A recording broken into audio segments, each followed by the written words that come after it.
박근혜 정권 출범 당시였죠. 2013년 전국 교직원 노동조합이 고용노동부 결정으로 이 법의 노조가 됐었는데요. 조합원 9명의 이 해고자가 정교조에 속해 있다는 이유가 바로 그때 그 법의 노조가 됐던 그 이유가 아닌가 싶습니다. 최근 정교조와 이 전국 공무원 노동조합의 법의 노조 철회를 촉구하는 목소리가 높아지고 있는데요. 관련 얘기 들어보겠습니다. 광주 시민단체 협의회 대표죠. 동강대학교 정영일 교수 연결돼 있습니다. 안녕하세요, 교수님. 예, 안녕하십니까. 네, 일단 정교조는 2013년 법의 노조가 된 거죠. 예, 그렇습니다. 그리고 그렇다면 전국 공무원 노동조합은 언제부터 법의 노조로 지금 돼 있는 겁니까? 예, 이명박 정권 시절에 이제 2009년에 이제 그 법의 노조로 이렇게 통보가 됐는데요. 네. 그 이후에 이제 무려 그 5차례에 걸쳐서 설립 신고를 계속 했었는데, 네. 정부가 그걸 이제 반려하고 지금까지 계속해서 노조 아님 상태로 이렇게 남게 된 겁니다. 네. 지금 노조가 법의 노조로서 그 법률적으로 그 보호를 받지 못한다는 이야기인데 그게 어떤 의미인가 좀 더 구체적으로 설명을 해주시겠습니까? 그 말 그대로 이제 사용자인 정부가 노조법상의 이제 보호를 받거나 그리고 이제 노사 파트너로서 이제 인정하지 않겠다는 그런 의미를 갖는데요. 네. 이게 이제 법적으로 노조가 이제 아니기 때문에 단체 교섭권이라든지 이제 노조로서의 대표성을 네. 인정하지 않겠다는 이제 그 의미로 보시면 됩니다. 이제 구체적으로 말씀드리면 노조 사무실 사용이라든지 또 이제 노조 전임자 휴직제도 같은 것들을 이제 정부가 지원을 했었는데요. 이제 그러한 혜택들을 이제 주지 않겠다라고 하는 그런 의미로 보시면 됩니다. 네. 노조 활동을 하는데 상당히 어렵게 할 수밖에 없겠네요. 그렇죠. 그리고 거의 이제 그 하지 말라는 이야기와 다름없는 거죠. 네.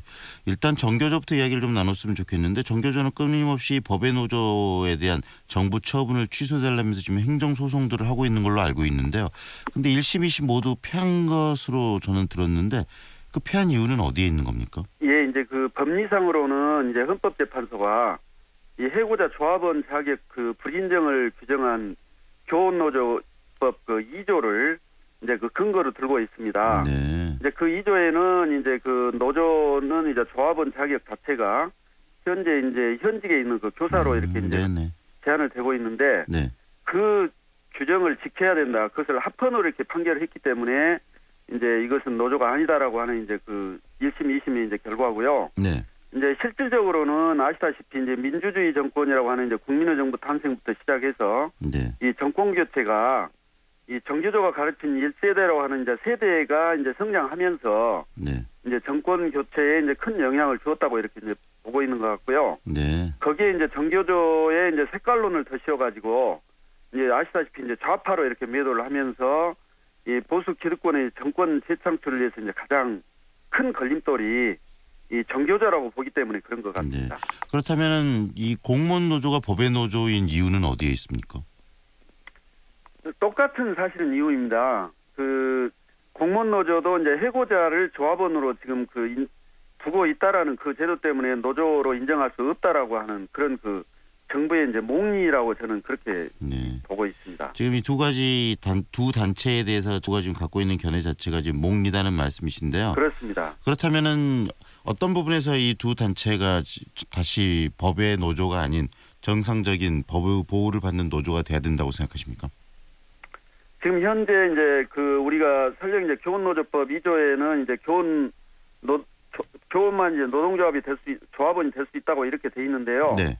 이게 이제 국제 노동기구랑 ILO를 비롯한 이제 여러 국제 기구에서는요, 자기 조합의 구성원이라는 운영과 관련된 것은 자기 노조의 그 선택권으로 존중돼야 된다라고 하는 것이 명시돼 있어요. 네. 그래서 이제 그거 국제법에 따르자면 특히 이제 ILO 협약 비준안 98조에 따르자면 이것은 당연히 이제 정부가 그런 부분에서 이제 국제 기준에 맞춰야 되기 때문에 또 그런 그 취지에서 본다면 지금 법의 노조 아님이라고 하는 것은 이제 아까 말씀드렸던 것처럼 국가가 지금 현재 그 정부가 그 몽리를 부르고 있다고 봐야 되죠. 네.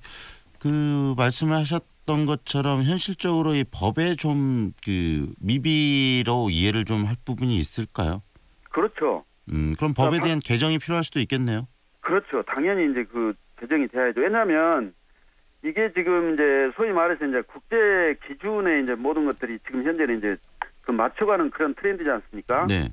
그래서 이제 ILO 같은 경우는 이제 결사의 자유 및 그 단결권 보호에 관한 그런 그 긴급 개입에서 그 네. 협약에서 이 조합원의 자격은 노조가 정할 문제이지 행정당국이나 정부가 이 권리를 침해할 수 있는 어떠한 그 개입도 이게 불가능하다라고 이렇게 못을 받고 있어요. 네. 그래서 이제 그런 그 트렌드에 사실은 이제 우리도 국제 기준에 이제 맞춰가야 되죠. 네. 일단 노조 활동에 대해서 우리들 스스로가 인식을 제대로 좀 더 가져야 될 것 같고 거기에 따라서 법의 개정이 일어나야 된다는 말씀으로 들리는데요. 예. 그렇다면 이 정치권에서도 좀 적극적으로 나서서 역할을 해야 될 것 같은데 어떤가요? 이런 부분 정치권에게 이야기를 했을 때 반응은? 그러니까 지금 뭐 아시다시피 이제 문재인 대통령이 후보 시절에 이제 이런 그 후진적인 이런 그 노동법을 좀 이제 특히 정교조의 법외 노조 같은 경우는 네. 이제 철회를 자기가 대통령이 당선되면 바로 초기에 이렇게 추진하겠다라고 했는데 네. 지금 이제 그 정부 측과 그리고 청와대는 이제 이것을 법원 판결까지는 자기들이 좀 어렵다라고 이제 계속 그런 네. 입장만 지금 앵무새처럼 되풀이하고 있고요. 네. 그리고 법원이나 또 현재는 이 정교조 법외 노조나 공무원 노조의 법외 노조 문제는 네. 그것이 행정부 재량이라고 서로 지금 미루고 있는 책임을 상태네. 떠넘기고 있는 상태입니다. 네. 한심한 일이죠. 지금 그런데 이 법의 노조로 이렇게 규정한 것은 결국 행정 조치에 의해서 됐던 거 아니겠습니까? 그렇습니다. 만약에 되돌리려면 행정부가 했던 행정 조치를 다시 걷어들이면 되는 그렇죠. 거잖아요. 처리하면 네. 그냥 간단하게 해결되는 문제죠. 네. 그런데 지금 법률적인 부분들 그다음에 사법부에 지금 행정부가 눈치를 좀 보고 있다 이렇게 보시는 거네요. 그렇습니다. 그러니까 지금 그 이 청와대를 비롯한 이제 정부 여당이 지금 행정부하고 지금 이 현재 이 법조계가 지금 서로 책임을 지금 떠넘기는 그런 그 상황 속에서 지금 두 노조가 지금 희생당하고 있다고 이렇게 저는 그 이해를 하고 있습니다. 네, 이 문제가 조속히 해결돼야 된다고 생각하시는 것 같은데, 왜 우리 사회에 이 문제가 조속히 해결돼야지 우리 사회에 어떤 긍정적인 영향을 더 줄 거라고 생각하시는 거겠죠? 그렇죠. 어떤 점에서요? 예, 지금 그 전공로는 한국 최대의 공무원 노조예요. 네, 말씀드렸던 것처럼 이제 2009년부터 16년까지 그 9년째 지금 법외 노조로 이렇게 머물러 있고. 또 정교조도 이제 똑같은 자격 문제로 지금 그렇게 그 법외 노조로 지금 묶어놔 있는데요. 네, 이게 국제 기준 입장에서 볼 때 너무 그 후진적인 문제고 네, 또 이 문제 때문에 지금 사실은 이 한국이 인권 후진 국가라고 하는 그런 비판을 받는 참 부끄러운 그런 현상입니다. 네, 그래서 그런 측면에서 이제 봐야 되고 그리고 또 이 문제는 지금 현재 이제 그 노동자 민중이 인간답게 살 수 있도록 네, 최소한의 그 권리를 그 보장하는 최소의 그 권리입니다. 네, 그렇기 때문에 반드시 돼야 되죠. 네. 오늘 말씀 잘 들었습니다. 감사합니다. 예, 고맙습니다. 지금까지 광주시민단체 협의회 대표시죠? 동강대학교 정영일 교수였습니다.